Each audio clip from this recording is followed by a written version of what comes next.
Paws, Claws, and a List of Chores by Lullaby Libraries. Alara stared at the empty corner of her bedroom, imagining a fluffy cat curled on a rug. "Please, Aunt Verity," she pleaded. "I'll do everything." Verity didn't say no, but she didn't say yes. Instead, she sat Alara down. A pet isn't just a guest, Alara. It's a life that asks for your time every single hour. Right now, your life is like a suitcase packed so tight, the zipper is about to snap. Verity opened Alara's school planner. It was a chaotic map of soccer, violin, and math club. "If you're at practice until dark, who checks the water bowl?" Verity asked. Alara looked at the ink-filled boxes. She saw her favorite hobbies, but she didn't see any gaps for a meow or a walk.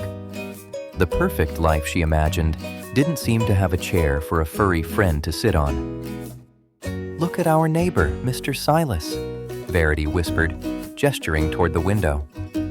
Mr. Silas was a very busy man who loved the idea of a dog but didn't have time for the soul of one. His dog, Bane, spent 10 hours a day in a narrow metal crate. Bane didn't bark anymore. He just rested his chin on the cold wire, his eyes looking dull and heavy with boredom. Neglect has a loud voice. One day, desperate for a stretch, Bane nudged his crate open and leaped through a screen door. He wasn't mean, but he was bursting with energy. He tore through a neighbor's yard, trampling prize-winning roses and knocking over a heavy stone fountain. Mr. Silas returned to a dog with a scratched nose and a bill for $2,000 in property damage. "And it's not just dogs," Verity said, leading Alara to a dusty glass tank in the hallway. "Remember Finley?" The goldfish tank was murky and green because the filter hadn't been cleaned. A pet can't tell you they're thirsty or that their home is dirty. When we forget them, they suffer in silence. Alara looked at the lonely, slow-moving fish and felt a pang of guilt. "Love is a verb, Alara," Verity explained. "It's the sound of kibble hitting a bowl at 6 a.m., even when it's raining.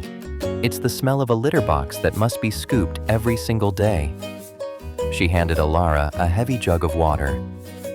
"If you're too tired for the chores, the animal pays the price.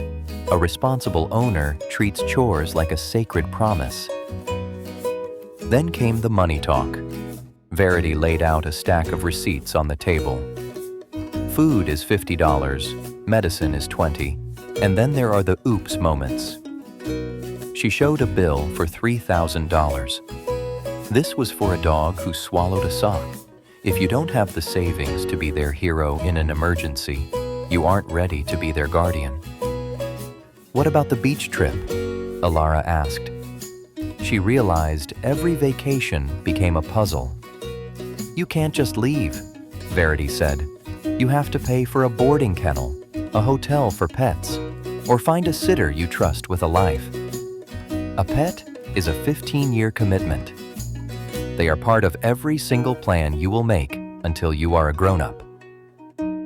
Alara looked at the empty corner again. She realized she wasn't ready, not because she didn't love animals, but because she loved them too much to give them a crated life. She took out a marker and wrote a list. "I'll wait," she whispered. "I'll wait until I can be the best friend a cat ever had." 3 years later, the corner was finally full. Alara was older, her schedule was lighter, and her savings jar was heavy. A rescue cat named Mittens sat on a soft rug, purring as Alara brushed her orange fur. The early mornings were hard and the vet was expensive, but the bond they shared was a reward that was perfectly worth the wait.